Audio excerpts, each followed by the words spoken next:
Si te despiertas cansado, aunque duermas 8 horas, deberías escuchar esto. Puede que no sea la falta de horas, y seguramente es que estás respirando mal mientras duermes. Te lo voy a explicar. Respirar por la boca durante la noche te roba energía, oxígeno y descanso real.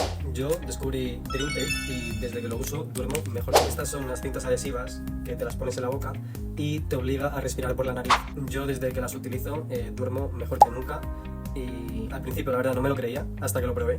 Y es un cambio espectacular. Y nada, si tenéis algún problema para dormir, os recomiendo muchísimo utilizar estas que son de la marca DreamTake.